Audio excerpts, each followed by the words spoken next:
Hello সবাইকে, আসসালামু আলাইকুম। আশা করি সবাই অনেক অনেক ভালো আছো।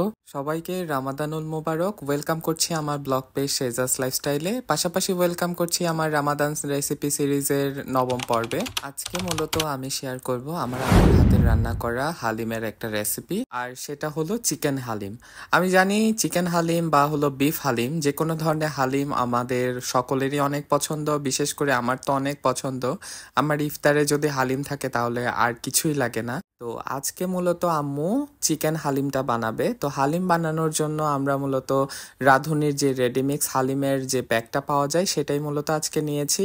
এটা ছাড়া আসলে আমরা অন্য কোনোটা ব্যবহার করে কখনো ভালো লাগেনি আমাদের কাছে, তাই রাঁধুনিটাই আমাদের শেষ ভরসা।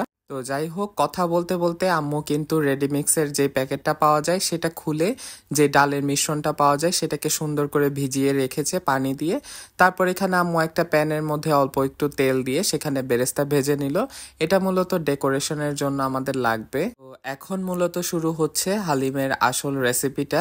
তো এখানে প্রথমে আম্মু যে পরিমাণ তেল দিয়েছিল তাতে একটু তেলটা বাড়িয়ে তারপর এখানে অ্যাড করে দিল পেঁয়াজ, রসুন আর আদার বাটা।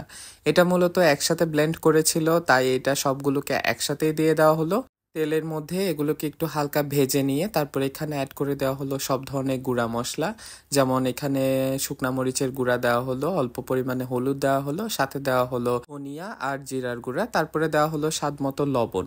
এখন এই মিশ্রণটাকে সুন্দর করে নেড়ে চেড়ে এটাকে সুন্দর করে একটু কষিয়ে নিতে হবে। তেলের মধ্যে ভালো করে এই গুঁড়ো মশলাগুলোকে ভালো করে একটু নেড়ে চেড়ে কষানো হলে মূলত মশলার যে স্মেলটা থাকে সেটা মূলত চলে যায়। তারপর এখানে অ্যাড করে দেওয়া হলো চিকেনগুলোকে এখন ভালো করে মশলার সাথে একটু নেড়ে চেড়ে নিচ্ছিল। হালিমের যে রেডিমিক্স প্যাকেটটা থাকে সেটাতে মূলত হালিমের জন্য আলাদা একটা মশলা থাকে, কিন্তু তারপরেও আম্মু বাসার কিছু মশলা এখানে ব্যবহার করে যাতে করে একটু ঝাল হয়।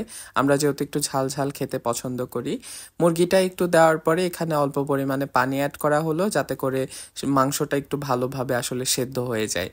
তো এই মশলাটাই ছিল যেটাতে মূলত হালিমের মশলাটা থাকে। এটার ঘ্রাণটাই মূলত হালিমের আসল একটা ঘ্রাণ আসে। এটা অ্যাড করার সাথে সাথে আসলে হালিমের সুন্দর একটা ঘ্রাণ বের হয়। তো এখানে পরিমাণ মতো কিছু পরিমাণে কাঁচামরিচ অ্যাড করে দেওয়া হলো। আমরা বললামই যে আমরা একটু স্পাইসি লাভার, আপনারা চাইলে এটা অ্যাভয়েডও করতে পারেন। এখন এই পুরো মিশ্রণটাকে একটু ভালোভাবে কষতে দিতে হবে। তো আম্মু এখানে ঢাকনা দিয়ে দিল।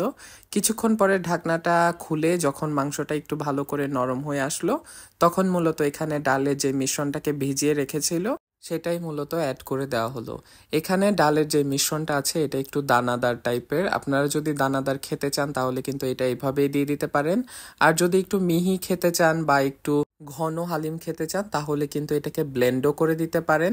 তো যাই হোক, আমাদের তো দানাদারটা একটু বেশি পছন্দ, তো এইভাবেই এটাকে প্রসেস করে দিয়ে দেওয়া হলো। এখন এই ডালের যে মিশ্রণটা আছে সেটাকে ভালো করে মাংসের যে মশলাটা ছিল সেটার সাথে একটু ভালো করে নেড়ে চেড়ে নেওয়া হচ্ছিল। এটা নাড়তে নাড়তে যখন একটু ক্রিমি টাইপের একটা টেক্সচার হয়ে যাবে বা হলো একটু আঠালো আঠালো হয়ে যাবে তখনই মূলত এখানে পানি অ্যাড করতে হবে। পানি মূলত আপনাদের পরিমাণ মতো আপনারা ব্যবহার করতে পারেন, তবে এখানে পানিটা একটু বেশি দেওয়া হয়েছিল যাতে করে আসলে ডালটা একটু ভালোভাবে আসলে ফুটে আসে, এই কারণে একটু পানিটা একটু বেশি পরিমাণে ব্যবহার করা হয়েছে। এখন এই মিশ্রণটাকে সুন্দর করে একটু ভালোভাবে মিক্স করে নিতে হবে এবং অনবরত নাড়তে হবে যাতে নিচে লেগে না যায় এবং লাম্পস যেন হয়ে না যায়, সে কারণে মূলত এটাকে অনবরত নেড়ে চেড়ে নেওয়া হচ্ছিল। এই মিশ্রণটাকে এখন সুন্দর করে নাড়তে নাড়তে এটাকে একটু ঘন টাইপের করে নিলেই বা ডালটাকে একটু ঘন করে নিলেই মূলত আমাদের হালিমটা রেডি। এই যে আমাদের হালিমের ফাইনাল লুক, আমি কিন্তু ফাইনাল লুকটা আপনাদের সাথে শেয়ার করছি। অবশ্যই কমেন্ট বক্সে জানাতে ভুলবেন না আমাদের হালিমটা দেখতে কেমন হয়েছে, কালারটা কেমন এসেছে আজকে আমাদের হালিমটার।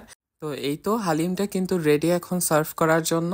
এখন আপনাদের পছন্দ মতো যে কোনো ধরনের টপিংস অ্যাড করে এটাকে কিন্তু সুন্দর করে আপনারা সার্ভ করতে পারেন। তো এটাই ছিল আমাদের হালিমের ছোট্ট একটা ভিডিওটা কেমন লাগলো অবশ্যই আমাকে কমেন্ট বক্সে জানাতে ভুলবেন না। আর আমার ভিডিওটা যদি ভালো লেগে থাকে অবশ্যই আমার পেজটা একটু ফলো করে দিবেন। আর আপনি যদি আমার ভিডিওটা ইউটিউব থেকে দেখে থাকেন, রিকোয়েস্ট থাকবে অবশ্যই আমার চ্যানেলটা একটু সাবস্ক্রাইব করে দিবেন। তো আপনাদের সবার সাথে দেখা হচ্ছে আমার পরবর্তী ভিডিওতে। সেই অবধি সবাই ভালো থাকবেন। আল্লাহ হাফেজ।